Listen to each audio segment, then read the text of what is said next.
Welcome to the third video in our series on the purpose of the Holy Spirit in our lives. In our last video, we looked at the second way that Jesus would destroy the works of the devil through his ministry of replacing Satan's will in people's lives with God's will. Now, this was a huge task because so many people needed healing or freedom from the presence of the enemy in their life.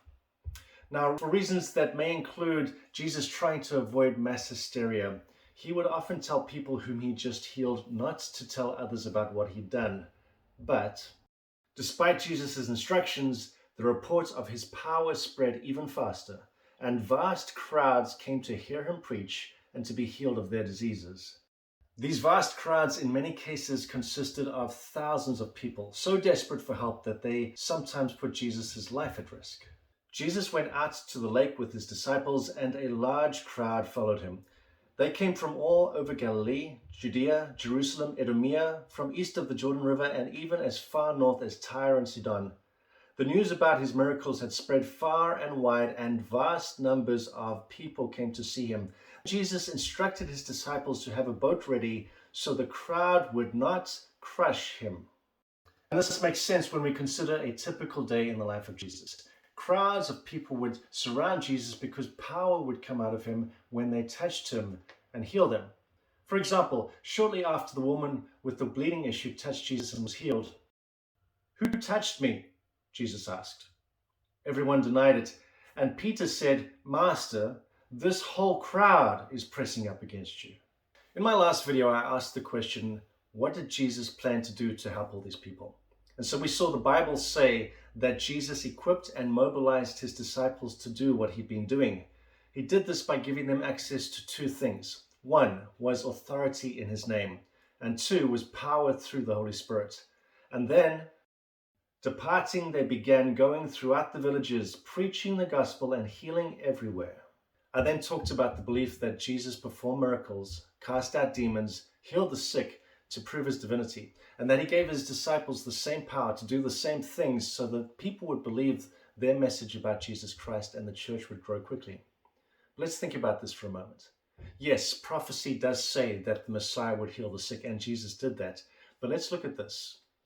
Jesus traveled throughout the region of Galilee, teaching in the synagogues and announcing the good news about the kingdom, and he healed every kind of disease and illness. How many kinds of disease and illness did Jesus heal? Every. Then this. That evening, many demon-possessed people were brought to Jesus. He cast out the evil spirits with a simple command, and he healed all the sick. How many of the sick did Jesus heal?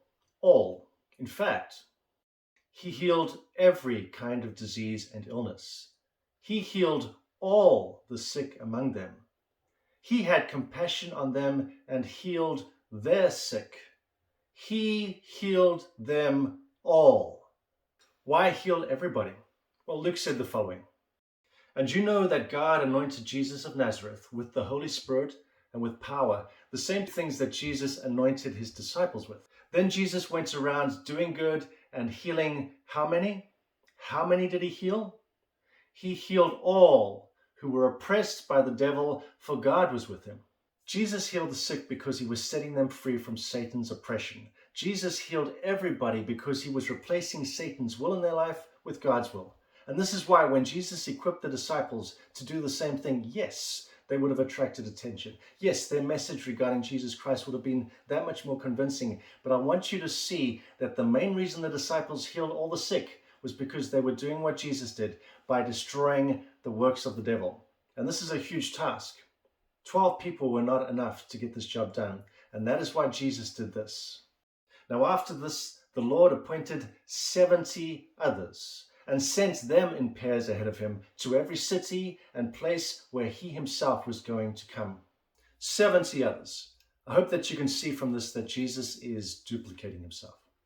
Now we've established that regarding Jesus' mission, where he went to the cross and took the sins of the world upon himself, there is no one else who could do this job, no one else who qualifies, and therefore no need for Jesus to duplicate himself in this area. But regarding his ministry, where he, as the Son of God, God in the flesh, anointed with the Holy Spirit and with power, going about setting people free from Satan's will in their life, Jesus needed help.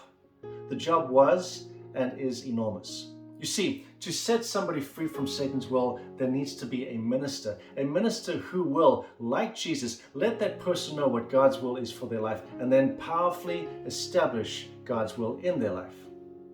This speaks powerfully to the fact that God isn't in heaven doing all the work that needs to be done on this earth by himself. He's working with his church. This speaks to the fact that Jesus, after rising from the dead, didn't return to heaven so that he had a better view from which he could do his ministry. Jesus returned to heaven so that he could send the one who he had to do what he was doing on this earth. The Holy Spirit then came to the church, and the church was then empowered to continue the ministry that Jesus began. The first accounts are composed, Theophilus, about all that Jesus began to do, began to teach. Now, there are those who will say that because not everybody who was sick got healed in the areas where Jesus was ministering, that God doesn't want everybody healed. And that makes sense, they'll say, because if you think of today, not everyone is healed.